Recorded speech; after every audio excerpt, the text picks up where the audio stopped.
بسم اللہ الرحمن الرحیم۔ ایک دفعہ کا ذکر ہے کہ ایک بادشاہ کے 3 بیٹے تھے۔ جب اس بادشاہ کی موت کا وقت قریب آیا تو اس نے اپنے تینوں بیٹوں کو اپنے پاس بلایا اور انہیں بتایا کہ میں نے محل کے فلاں کونے میں خزانے کو دفن کر رکھا ہے اور تم سب بھائی میری موت کے بعد اس خزانے کو آپس میں برابر تقسیم کر لینا اور ایک دوسرے کے ساتھ ناانصافی بالکل مت کرنا۔ بادشاہ اس وصیت کے بعد 3 دن تک زندہ رہا لیکن چوتھے دن مر گیا۔ جب شہزادوں نے باپ کی تجہیز و تکفین سے فراغت پائی تو سب اس خزانے کو نکالنے کے لیے بادشاہ کی بتائی ہوئی جگہ پر پہنچ گئے، مگر وہاں پر انہوں نے ایک بھی جواہر نہ پایا۔ یہ صورتحال دیکھ کر وہ بہت پریشان ہوئے۔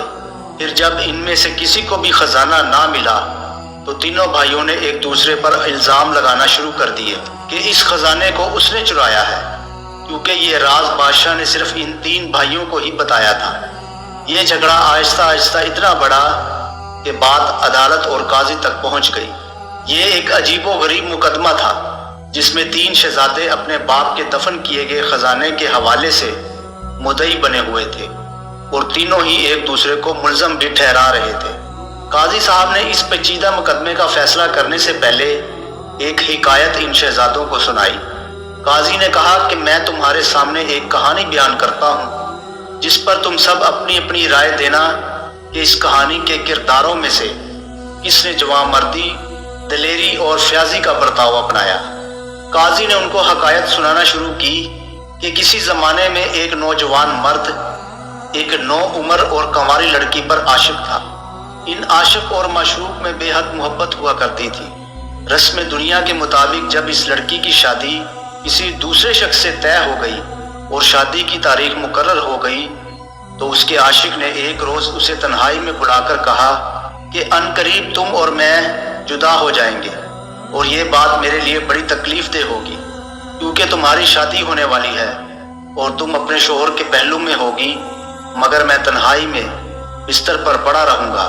لہٰذا میں سمجھتا ہوں کہ ہمیں اپنی محبت کی تکمیل کے لیے ایک دوسرے کے ساتھ ملاپ کرتے ہوئے آسودگی حاصل کرنی چاہیے تاکہ میں ان خوبصورت لمحات کے ساتھ اپنی بقیہ زندگی گزار سکوں۔ یہ سن کر اس باعصمت و عفت لڑکی نے جواب دیا، میں شادی ہونے کے بعد بھی تیری فرما بردار رہوں گی اور میں اس بات کا عہد کرتی ہوں کہ میں اپنی شادی کی پہلی رات تیرے ساتھ ہی بسر کروں گی۔ جب اس عاشق اور معشوق کے درمیان عہد تکمیل کو پہنچ گیا تو ملاقات ختم ہوئی اور دونوں ایک دوسرے سے جدا ہو گئے۔ پھر وہ دن بھی آ گیا جب اس لڑکی کی شادی کسی اور کے ساتھ ہو گئی اور وہ اپنے شوہر کے ساتھ اس کے گھر میں چلی گئی۔ رات گہری ہوئی تو دلہا اپنی دلہن کے پاس پہنچا۔ پھر اس نے بے تابانہ انداز میں اپنی دلہن کو گلے سے لگا لیا تو لڑکی شرما کر کہنے لگی، یہ کیا بے صبرا پن ہے، آپ کو کس بات کی جلدی ہے؟ آپ ٹھہریے اور پہلے میری بات تو سنیے۔ اس پر شوہر نے کہا کہ میری جان خفا نہ ہو، ایک نہیں 1000 باتیں کرو۔ تو لڑکی نے کہا کہ آپ کو میری ایک شرط ماننا ہوگی۔ شوہر نے کہا کہ تم جو شرط کہو گی میں اسے دل و جان سے مانوں گا اور جو تم کہو گی میں وہی کروں گا۔ لڑکی نے کہا کہ پہلے تم قسم اٹھاؤ کہ میری بات مانو گے۔ تو شوہر نے بخوشی قسم اٹھا لی۔ اب لڑکی نے اپنی بکتا اپنے شوہر کو سنانا شروع کی۔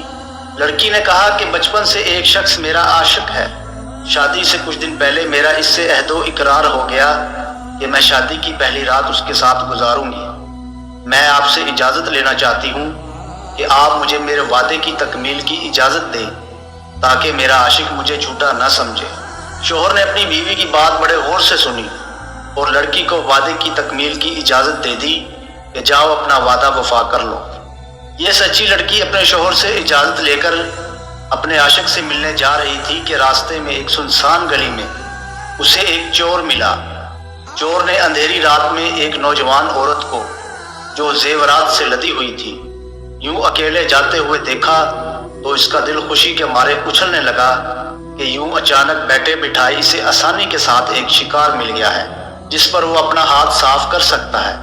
جب اس چور نے اس لڑکی کے زیورات چرانے کے لیے اس کے ساتھ زبردستی کی کوشش کی تو لڑکی نے کہا، اے بہادر مرد، میں اپنی شادی کی پہلی رات ایک وعدے کی تکمیل کے لیے جا رہی ہوں، لہٰذا مجھے پہلے اپنا وعدہ پورا کر آنے دو۔ پھر میں بخوشی اپنے زیورات تجھے دے دوں گی۔ چور کو اس کی صداقت امیز باتوں پر یقین ہو گیا۔ اس نے لڑکی سے پوچھا کہ کیسا وعدہ؟ جس پر اس لڑکی نے چور کو اپنے شوہر اور شادی کے حوالے سے ساری کہانی سنا دی اور دلہا سے اجازت لینے کا ذکر بھی کیا، جسے سن کر چور چونکا اور حیران ہو کر کہا کہ ایسی دلیرانہ فیاضی تیرے شوہر میں کہاں سے آئی؟ وہ بہت ہی اعلیٰ ظرف آدمی ہے، لہٰذا میں بھی تجھے جانے دیتا ہوں، بلکہ میں تمہیں خود تمہارے عاشق کے پاس چھوڑ کر آتا ہوں۔ پھر وہ چور اس لڑکی کو لے کر اس کے عاشق کے گھر پہنچا اور اس پاک دامن لڑکی کو چھوا تک نہیں۔ جب لڑکی اپنے عاشق کے پاس پہنچی تو اس نے کہا، لو میں نے اپنا وعدہ پورا کر دیا اور اپنی شادی کی پہلی رات میں تمہارے پاس آ گئی ہوں۔ عاشق بڑا خوش ہوا اور اس نے لڑکی سے سوال کیا کہ بتاؤ تم آج رات میرے گھر تک کیسے پہنچی؟ جب اس نے تمام حقیقت اور چور کے ملنے کی اور چور کے یہاں تک پہنچنے کی کہانی سنائی تو بے اختیار عاشق کی زبان سے نکلا کہ آفرین اس چور پر جس نے ایسا کیا، اور مرحبا تیرے شوہر پر جس نے اجازت دی، لہٰذا میری غیرت بھی یہی تقاضا کرتی ہے کہ میں بھی ایسا ہی عمل کروں۔ یہ کہہ کر وہ عاشق اس لڑکی کے قدموں میں گر پڑا اور روتے ہوئے اسے کہا کہ آج سے تم میری منہ بولی بہن ہو اور میں تیرا بھائی ہوں، اب تم اپنے شوہر کے پاس جاؤ۔ جب یہ لڑکی اپنے عاشق کا وعدہ پورا کر کے اپنے گھر سے چلی تو چور کو اس کے دروازے پر کھڑا ہوا پایا۔ پھر اس چور نے اس حسین لڑکی کے ساتھ وہی سلوک کیا جو وہ پہلے کر چکا تھا۔ اس نے باعزت اس لڑکی کو اس کے شوہر کے گھر پہنچا دیا۔ اس پاک باز عورت نے شوہر کے پاس آ کر ساری کہانی کہی۔ پھر اس کے شوہر نے اس چور کو بڑی عزت دی۔ کہانی سنانے کے بعد قاضی صاحب نے شہزادوں سے پوچھا کہ اب تم نے معلوم کیا کہ سچ کی بدولت کیوں کر اس کی عزت بچی اور اسے خوش نصیبی ہوئی؟ قاضی نے کہا، تم تینوں مجھے بتاؤ کہ تینوں یعنی عاشق، چور اور شوہر میں سے کس نے زیادہ مردانگی دکھائی؟ سب سے بڑے لڑکے نے کہا کہ اس شہزادے نے۔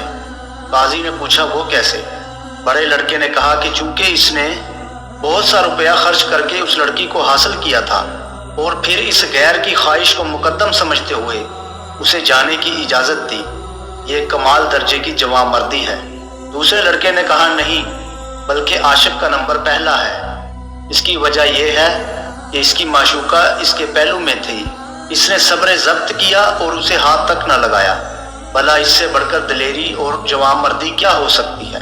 پھر سب سے چھوٹا بیٹا بولا، ایسا نہیں ہے، بلکہ قابل تعریف تو وہ چور ہے جو کسی انسان کو اپنے فائدے کے لیے جان سے مارنے کو بھی دریغ نہیں کرتا، کبھی اس پر رحم نہیں کرتا۔ اگر وہ اس موقع کو ہاتھ سے جانے دیتا تو اس سے بڑھ کر صبر اور فیاضی کیا ہوگی؟ اگر وہ اس موقع کو اپنے ہاتھ سے جانے دے دیتا ہے تو اس سے بڑھ کر صبر اور فیاضی کیا ہوگی؟ لہٰذا ہمت اور جوان مردی اسی کو کہتے ہیں۔ قاضی نے ان تینوں کی باتیں سن کر سب سے چھوٹے لڑکے سے کہا کہ تم ہی مجرم ہو، تم ہی نے اس خزانے کو چرایا ہے، کیونکہ عاشق نے عاشق کی تعریف کی اور اعتبار نے اعتبار کی تعریف کی، جبکہ چور نے چور کی تعریف کی۔ پھر مزید تحقیقات سے ثابت ہو گیا کہ چھوٹے شہزادے نے ہی اس خزانے پر ہاتھ صاف کیا تھا۔ قاضی صاحب نے چھوٹے شہزادے سے خزانہ طلب کر کے تینوں شہزادوں میں برابر تقسیم کر دیا۔